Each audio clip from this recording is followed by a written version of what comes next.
And it's crazy because we were talking about it in the neighborhood. We're like just so many people just in this room with Juice WRLD, Mac Miller, PNB Rock, Nipsey Hussle, Takeoff, like just in this room sitting down doing interviews. And Ari, I remember when it was Tupac, Biggie, then Big L, Eazy-E, and Big Pun. Big Boy's Neighborhood, beautiful day in the neighborhood, ladies and gentlemen. He is back. Ari Melber in the neighborhood. Ari, welcome back to the neighborhood, man. It's great to be back. Yes. I will just say, guess who's Bazak? Still got the crack in my clothes. Go ahead now. And you're quoting? That's do you have first off? That's Jay-Z featuring Scarface. Hey, do you have crack in your clothes for real? No. Okay, just checking. we just don't know. You know what I'm saying? And then a lot of times on a lot of artists, they don't have crack in their clothes either. No, something I have in common with a lot of rappers is fronting. Right, yes. And I think that we see fronting even on a higher scale and a higher level. Let's go. Talk that talk. All right. How's everything going? First off, man, congratulations. 5 years, man. Thank you. Congrats. Yes, doing his thing on MSNBC, man. Hosting, doing very well, bro. And you got such a great balance on your show. Thank you. You know what I'm saying? You're one of those shows or one of those guys, not just in the hip-hop side, but just fair across the board. And you talk about what you know. And a lot of times, Ari, we're now with shows and news, we get force-fed or we get very opinionated now, which is fine. But sometimes, bro, it just gets so effing far-fetched with what we're watching now is that, I choose not to watch a lot. I hear you. Because there's so many different agendas out there right now. I hear you. I mean, I think about that as someone who came in the side door to news. So I didn't go to journalism school and do it that way. Right. But I follow the rules and try to have the integrity, but also come in. So in my experience, most people don't want to live in a dictatorship. Right. If you really, there's problems with democracy, but if you go look at places where ain't no vote at all, ain't even a court to go to. Right. It's just like Putin said no. That's the end of the story. Right. Most people don't. It's crazy what we think we want. Right. I don't think most people want that really if you live in it. Right. And likewise with press, I don't think most people want mind control. Here's what you must think. Here's the message of the day. And so I understand people get very skeptical of media because some of it feels like that or they don't know what to believe. So yeah, I mean, what we do, someone might be able to figure out that I have certain values that I care about things. Right. But I'm not trying to tell you mind control. Here at 6 p.m. Eastern, 3 p.m. Pacific, here's what you need to think today. Here's the conclusion. No, we don't really try to do that. And so as you said, now we're the longest running show at 6 p.m. in MSNBC's history, 5 years. And that's a slot that people don't know had Dan Abrams. Yeah. Andrea Mitchell, shout out. Tucker Carlson had that slot. A lot of people have come and gone in that slot. What do you think your staying power is, Ari? That's like a good question, right? That's like in the job when the job interview's going well. Right. Yeah. It seems like you might be able to do this. Right. Like, why do you think you? But thank you. That's a nice way to put it. I think our staying power has been we're competitive with the nightly news. 6 is weird because I know most people it's like you get it on your phone. Yeah. But every night, about 20 million Americans cumulatively still watch the nightly news on network. Now they tend to be older, but old lives matter. Right? Yeah, they do. People too. Hey man, speaking of old lives matters, let me Especially as we get up there. Some of us. Let me segue. Not you two. Into Some of us. the all lives matter. The Kanye man. Do you feel that Kanye will be canceled? Can he get past this one? I think this one looks and feels different, so it's worse. I respectfully suggest that we try to bridge past this binary of canceling or censorship, and we try to figure out what does accountability involve. And I understand why some things are so terrible that people say, I really want like the internet media capital punishment of this person. But with rare exceptions, and you can find them, with rare exceptions, this is a free society where we ought to still be able to reason with each other. Right. So when you if you look at societies that completely, to say cancel, I call it censor. If you completely censor, you say nothing ever. There may be times where you say someone tries to give out your home address, and under First Amendment law, we say that's not speech. Right. That's an action item because they have every right to say whatever they want about you. They don't, under the law, have the right to just publicize your personal location to try to harm you. Right. So I can come up with exceptions, but in general, societies that start to really censor and ban entire classes of speech, entire people from speaking. They don't go very well because people resort to worse things. So I would push us away from cancel or not, but to the core of your question, accountability, it seems like he is facing larger business accountability, and that I think is fine. Freedom of speech under the First Amendment means freedom to speak and not speak. It also includes freedom to associate, which means you get to say whatever you want. But if you say too many things that I can't, as Chief Justice Roberts would say, that I can't fuck with, then I might use my freedom to not associate with you. So Ye said a bunch of things. Whatever he said, he meant. Whatever he walked back, That's Ye. That's the experience. That's the full experience. This one was more intense. Other people have the freedom to then, under the First Amendment, not associate with that. And a business might say, we don't want to be in business anymore. And a person might say, I don't want that. That to me is different than saying what I mentioned 5 minutes ago, mind control, like, you will never hear from this person again, like one of those future Black Mirror episodes where they block the person. How did you feel personally? As someone who cares about civil rights or as a Jewish person? Both. As someone who cares about civil rights, everything I've been taught by my parents and my experience has been to play it forward and use any experience to understand other people's pain, and that's how I try to do my job. So I am not more offended when somebody says Ari's a stupid name than Big Boy's a stupid name.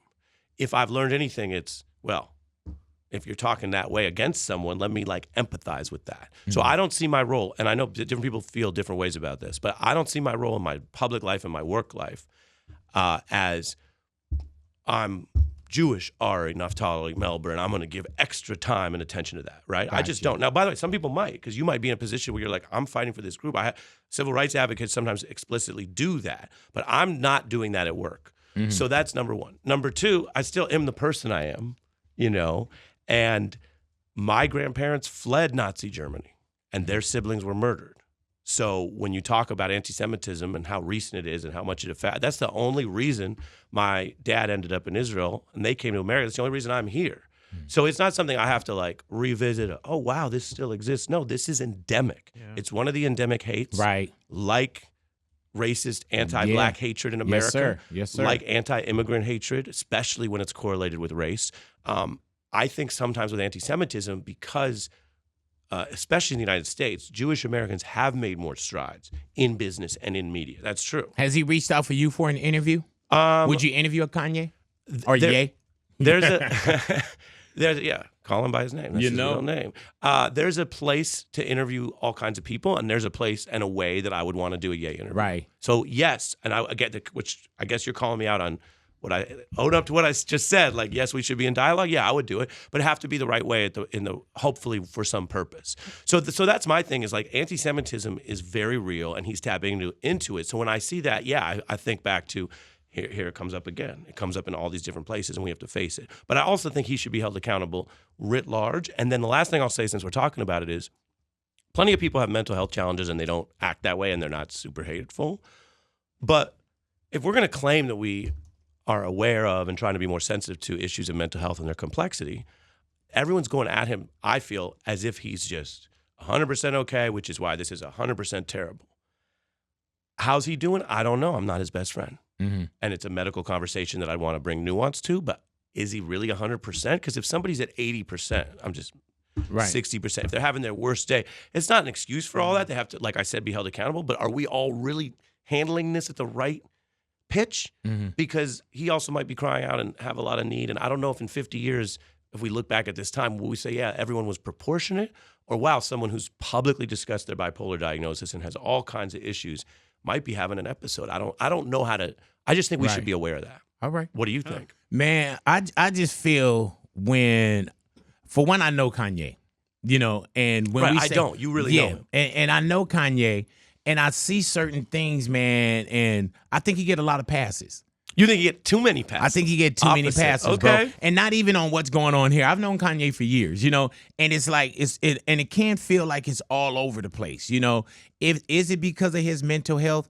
Is it because he know how to manipulate certain things? Is it because he can say the R word because he deals with mental health? So it's just a lot. You know what I'm saying? It's a lot, and that's why I didn't jump into the pool and swim my laps with all this that's going on. The White Lives Matter thing, when people try to explain that, it was just like a rush of shit that just started to come that was too much for me. You know what I'm saying? It was too much for me. And I know Ye. I love Ye. I wish him the best. We're not in the best of terms right now. You know what I'm saying? How many times have you done like public interviews? With Ye? Oh man, I've been interviewing Ye for as long as he's been in the business. Right. So probably over 10 But interviews. I have so many more personal moments and private moments with him that I could see. It's been times, Ari, where we've been in positions where I say, hey man, don't say that to anybody else. You know what I'm saying? Don't say that about your queen. Don't say that about your family. Don't. And he used to have that kind of trust in me where don't say it, and I don't know who's around, if he needs someone who's around, but he's also a very grown man and he's very much in position, and my thing is, if you don't listen to someone or you don't want the help, then I can't help you. I can't tie you down. I can't tackle you. I can't force feed you the knowledge. So, we just kind of see how it plays out. Yeah. And look, I mean, there's a lot of ways I could go with this. The old Kanye versus the new Kanye, the bad news Kanye, spazzing the news Kanye. Yeah. Do you miss the old Kanye? No. I do. Yeah. And he has his framework. And again, that's why it's so interesting to hear your perspective, really knowing him. I mean, he has bars that I assume correlate to his views when he says, when are y'all going to see I'm done taking advice from people less successful than me? Yeah. And what I But even when you see him chant, wait till I get my money, right? And you think about it, you're like, then you can't tell me nothing. Can't tell me nothing. Yeah. Right? And so when I hear, exactly. And I hear that and I think, successful compared to you, how? Successful compared to wealth? Right. Because that's one measurement, and also you lost a lot by being the way you are. So if that was so important, you really chose to and actively jeopardize that. More successful or less successful in terms of spiritual ground and happiness? More or less successful in terms of maintaining long relationships with the people that you came up with who knew the real you? Right. That's a type of success. Some people get the other success and they give up all of their real relationships and friendships that are not based on who they became, no matter how great and public it might be. So there's different types of success. So I hear that, I'm like, cool. But does that mean in your mind you can't take advice from anyone? And my on thing anything? is this, bro. Like, I'm happy now, right? I was happy when I was homeless, and I saw one interview when he said something, paraphrasing, those people that don't make more money than me can't tell me anything. That's right. Yeah. And I was like, okay, I listen to everybody. You know what I'm saying? Yeah. You don't know where the next lesson is going to come from. You don't know who's the real teacher in the room. So, I mean, it is what it is. And I don't want to spend too much more time on it. Respect. Yeah. And Jay-Z did say, Uh-oh. we was so happy poor, but when we got rich, that's when everything switched. My dad said. Your dad said. What did your dad say? Nothing. I don't know my dad. Ari Melber in the neighborhood. Y'all continue to hang out with us, man. What did he say, Ari? Do you know? Yeah. What did he say? Did he say bye? Y'all stick around y'all radios, man. The host of The Beat, Ari Melber, MSNBC. Y'all stick around y'all radios, Big Boy Neighborhood. Ari Melber in the neighborhood, straight from MSNBC, drove himself to the neighborhood to hang out with us today. Believe that, man. Now, Shout out to Hertz. Shout out to Hertz Midsize.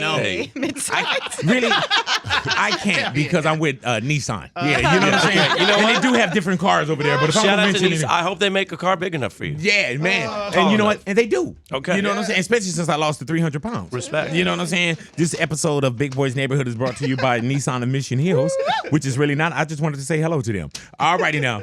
Insurrection. We're still here, bro. Now we seeing people. We're here. And I don't know what the direct.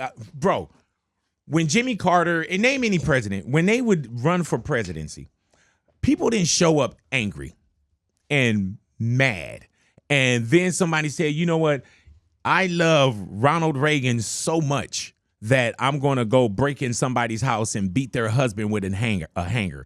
I love the country so much that I'm going to go down and storm the Capitol and break into a monumental building to look for people that I want to harm. We fast forward to where we are today, and we're seeing some, some getting incarcerated, some getting slaps on the wrist. You know, Trump is still in position to possibly run once again.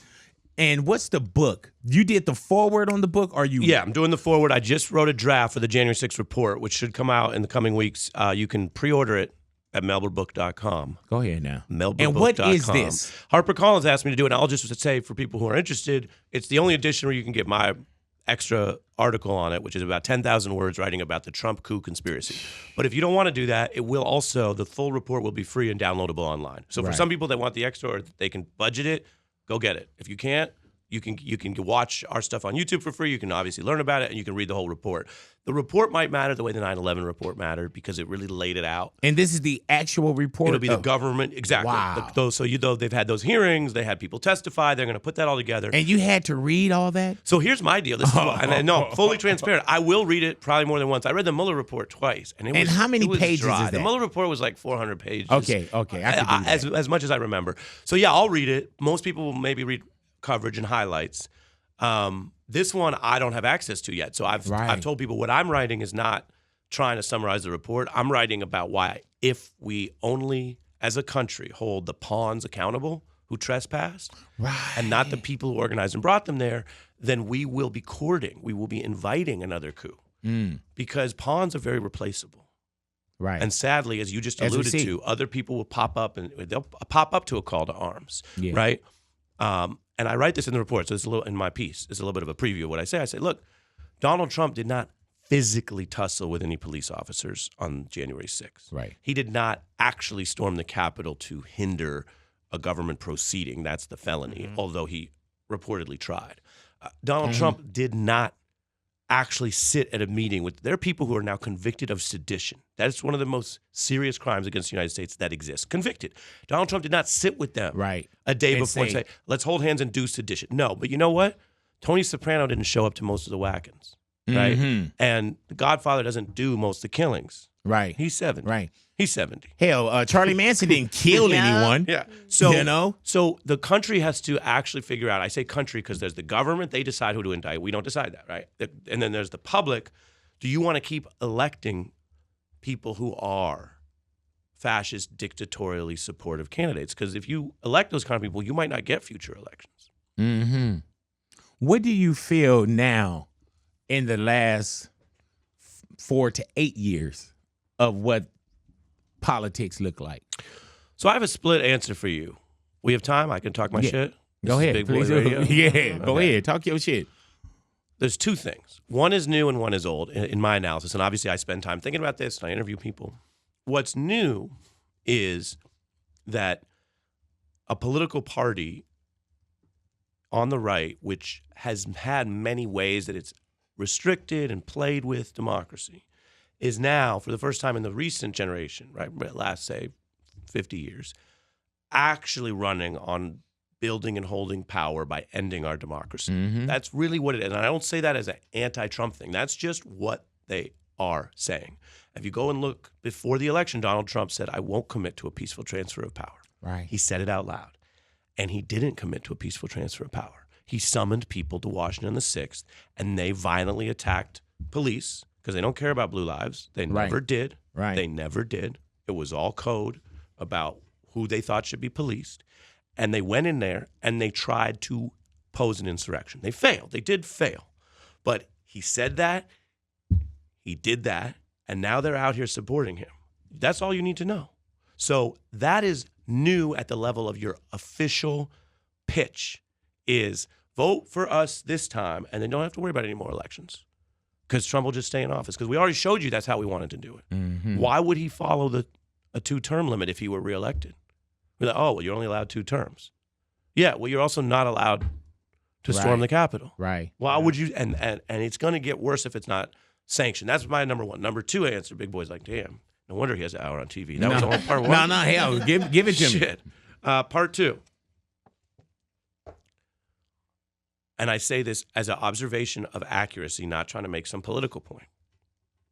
The use of violence to perpetuate a white supremacist system of government in America is not new, it's old.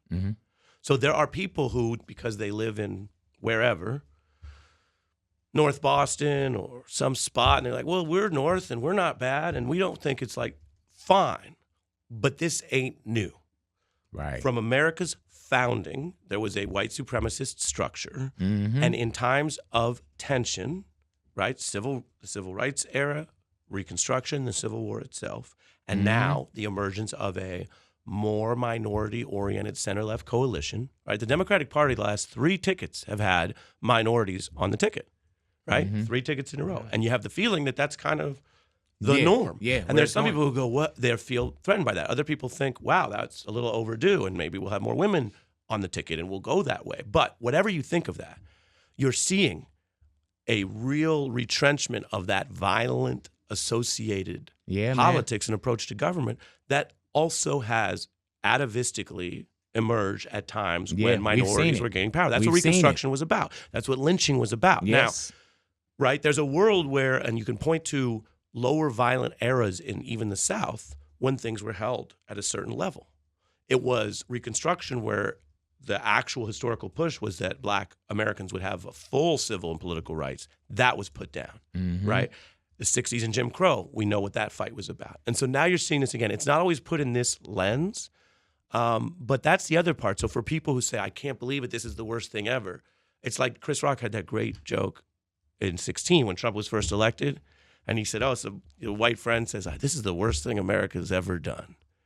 And he said, wow. The worst thing America's ever done? Right. Like, what part of American history are you skipping? All of it? Yeah. So I do think that there is a piece to this that is familiar, and that's why the stakes are so high, because we've had civil wars over race and economics. We had Jim Crow over this.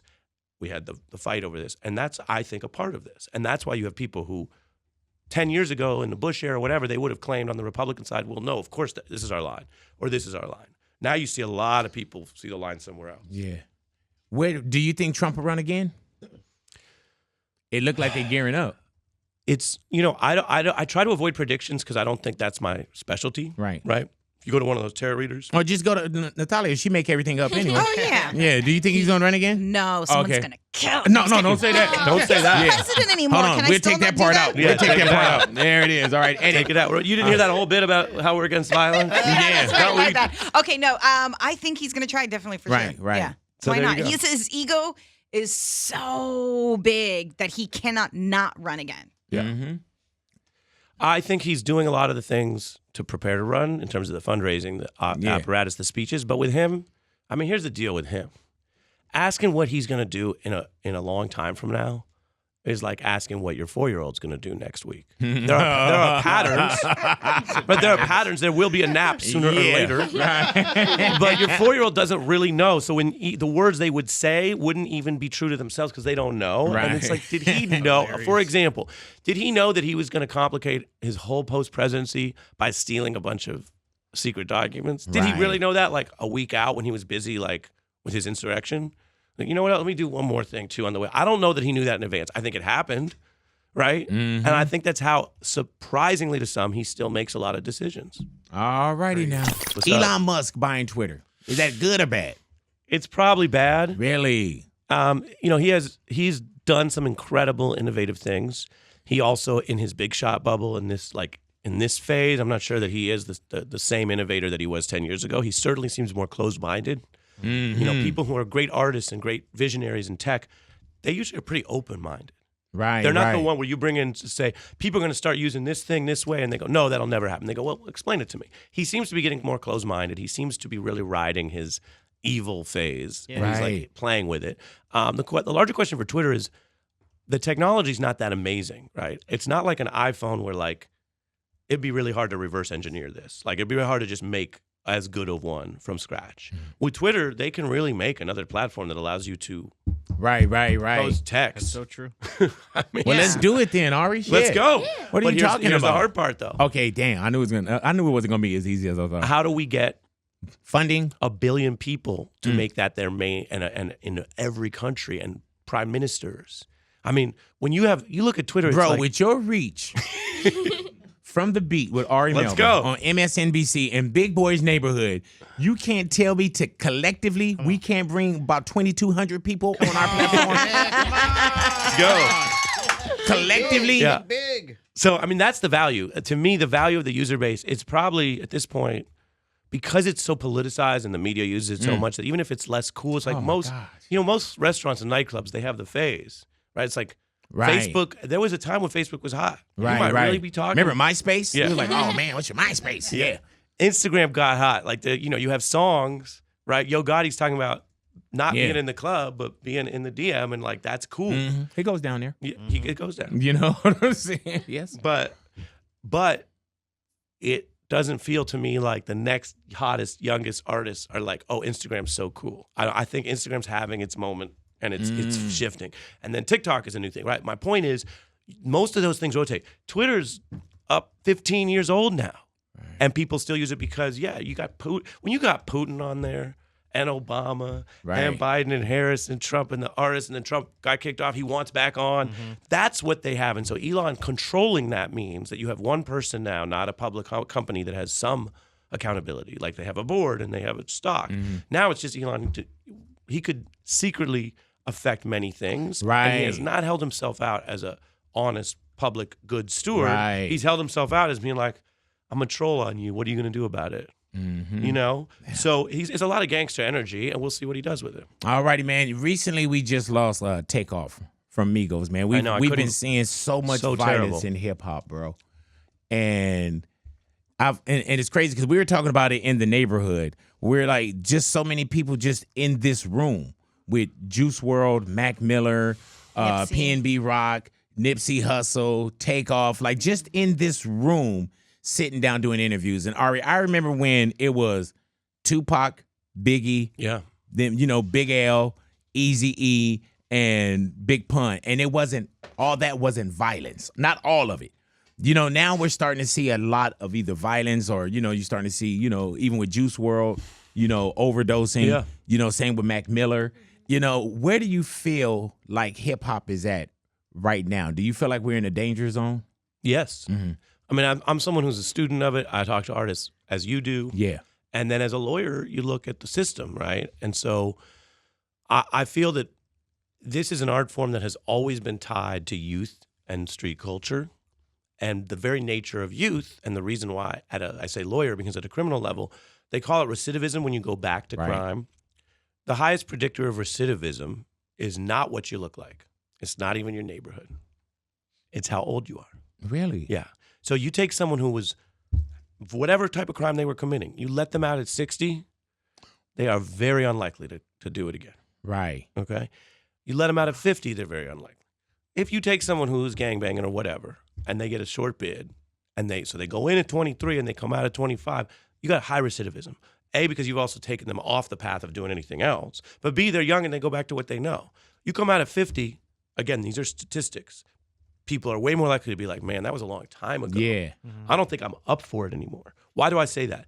This is a young art form that's also tied to these communities. And so you have a lot of young people, right? I mean, 28, Takeoff's 28. I actually had forgotten he was that young. I figured Migos been around so long. When I saw the caption and it was like 28, I was like, wow. Yeah. And just turned 28 in June. Right. So just coming off 27, if you're around someone who's 22 or 20 and armed, that might, we have these ideas and these narratives about the community, and some people are repeat offenders, some people shoot a lot, but you might just be around some 19-year-old who that was the big day they used their gun in public, and they hadn't done that many times, right? And you have a shootout, or you have strays, or you have these attacks, you have people who think they're going to make themselves big by stepping up somebody even famous. When PNB Rock, that dude was young, right? But if I'm not mistaken, he wasn't like 17 or something, because he went at PNB with his dad. Oh, it says 30. Oh, okay. And so he was 30? Uh-huh. Oh, okay. And so that's not the dad. Yeah. Okay, cool. All righty.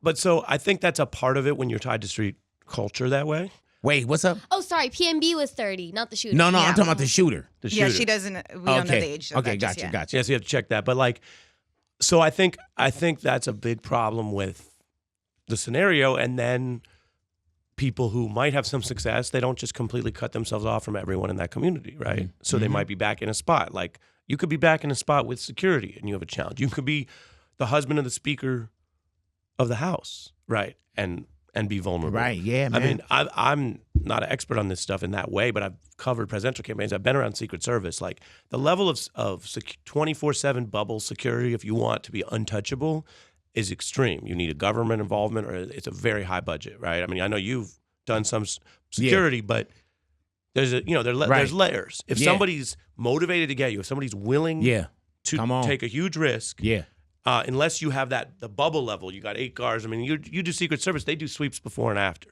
You know, you got very fancy people, even billionaires. They don't have that level where there's like a pre-sweep, right? Right. Speaker Pelosi, it's like, oh, they are guarding her while she's there. Okay. Right. But they're not guarding the place. That means you don't have to be a rock. I'm not saying anything that they don't already know out there, which is, so now you know you could go to the speaker's house when she's not there, leave something. Right. Right. That's not good. But they need to have that next level probably for her, and they're talking about it. Can you believe that we're here, though, where your political views will have someone break into your house and beat your husband with a hammer? Terrible. And say that he's going to kidnap you and break kneecaps, and that is crazy. Yeah, and he's indicted for attempted murder, and it could have been a murder. Yeah. You know, and there's no limit. So I think, that's Do you get nervous in your field? You know, the honest answer, I'm not like some talking courageous, but the honest answer is, in the spectrum, what I do is not of great risk. I have colleagues who go to war zones. Right.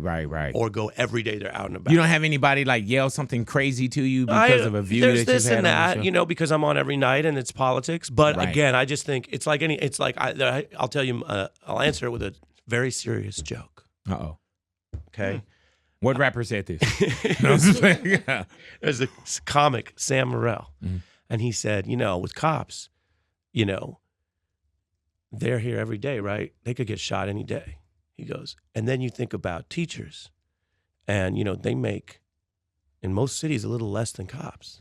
He goes, imagine that, making less than a cop and being at risk of being shot every day. Yeah. And the joke is, all this talk is if police, and I respect honest police officers, they do take a risk. But the joke that's only half funny is, these teachers do that every day. Yeah. And they're not strapped, and they're at risk, and they're just out there, right? And the point being that, there's different types of courage, but the narrative around teachers sometimes, I think, is different, right? Like but they're actually they on the front line, bro. Especially if they go into a certain community, a certain school, and they and some people know their teachers, and they're known, but stray bullet, these crazy shootings we've seen. So there's a lot of, I say that out of respect, there's just a lot of people who are way more at risk than I am. Where do I go? Where do I move to?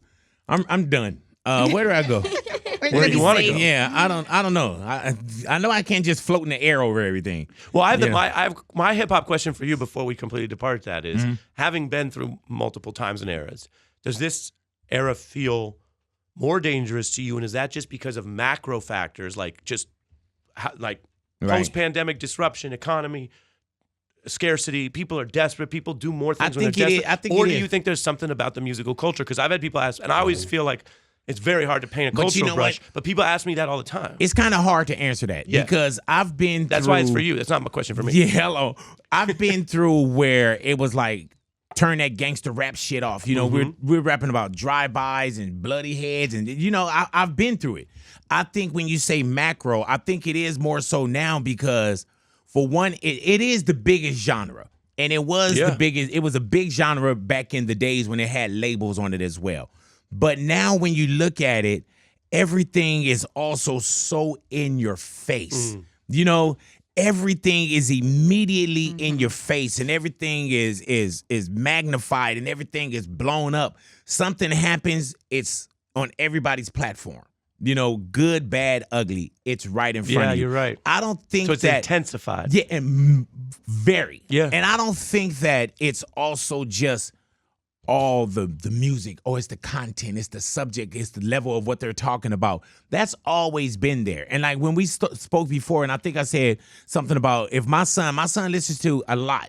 You know what I'm saying? A lot by 21 Savage? No. But I'm saying he'll listen to something, then I feel like I'm that dad, like, man, what are they talking about? You know? And I've been through everything. I feel like that dad. Yeah. I mean, so to jump in with you, first of all, it's a very important point you make, which is why I'm glad you were answering the question. Like, it's amped in a different way. Yeah. And when it's amped and spread and this fast, there are going to be repercussions, right? If you say, most people can understand it this way, but 1 out of 10,000 are going to get in their head to be more violent. However you want to have that debate, well, it ain't 10,000, right? It's 100 million. It's a billion. It's global. And you add in hip hop adjacent when you have Bad Bunny and J Balvin. This is a global pulsing art form. It is. But it's elevating different people. But to your point about feeling like a dad, I was listening to some New York drill.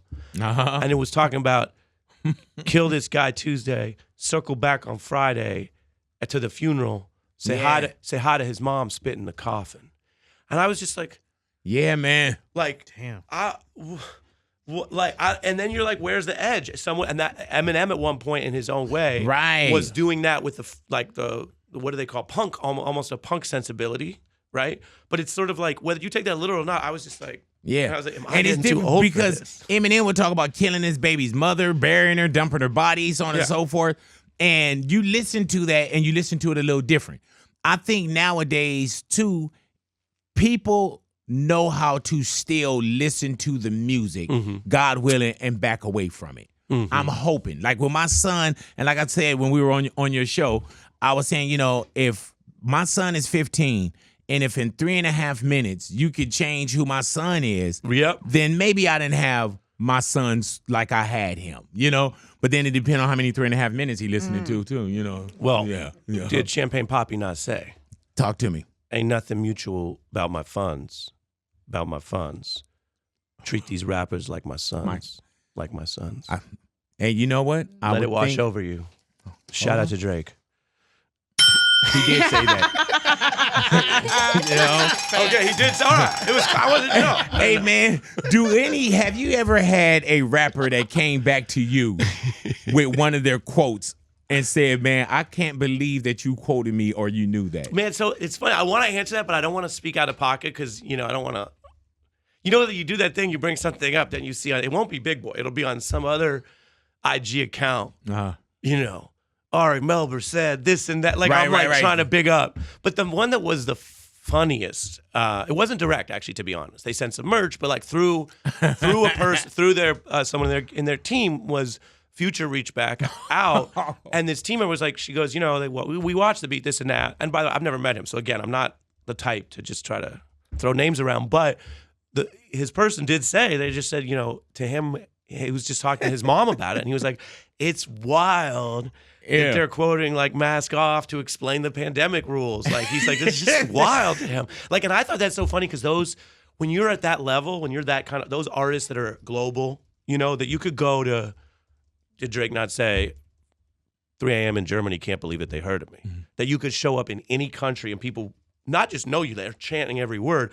I wouldn't have thought. That's the thing about life. When you do it pure, you don't know what's going to happen. You don't worry about what's going to happen. I wouldn't have thought that after having that happen on 3 or 5 continents, that like a reference on the news would mean as much. You see what I'm saying? Yeah. Because I could go all over the world.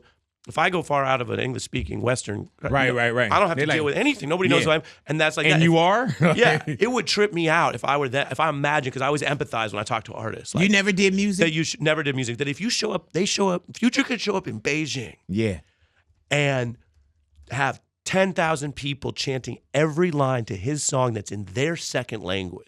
So I was like, Right. why did the news mean so much? But yeah, I've had things like that where people reach out, and then more publicly, I did this breakdown of Jay-Z's lyrics, the poem of God Did, and he reached out publicly and he said, you're making the whole verse feel seen. Like, that was amazing. And I grew up on him. So when that happened, that was like, Yeah, I can tell you are a fan of Jay-Z. 100. Yeah. Where did that fall in, that I fell in love with Jay-Z? Was it Reasonable Doubt? Like, where do you come in on Jay-Z? And Jay-Z is another one of those, man, where Jay-Z did non-skippable music. You know what I'm saying? Jay-Z is in an era where we listen to the album.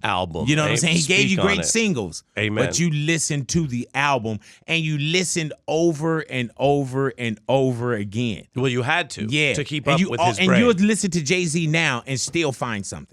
Triple Real talk. entendres. Triple entendres. Don't even ask me how. Hello, this motherfucker. Hey, but where do you fall in love with him at?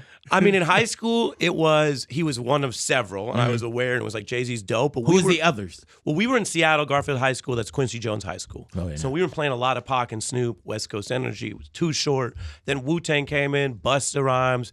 Jay-Z and Biggie were there, and they were obviously in the Pantheon. But as my first couple of years, it wasn't my thing. Then I think in college, I remember I was at University of Michigan. I lived there. Were football players on my hallway. Like David Terrell was on my hallway. Very nice. We would always say hi.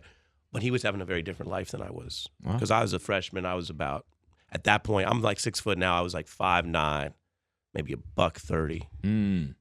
No one was really trying to talk to me. Right. And David was like living his life. You know what I'm saying? Do you know what a D1 starter freshman life is hell like? yeah. This is If his dick could crazy. talk, that's what you mean, right?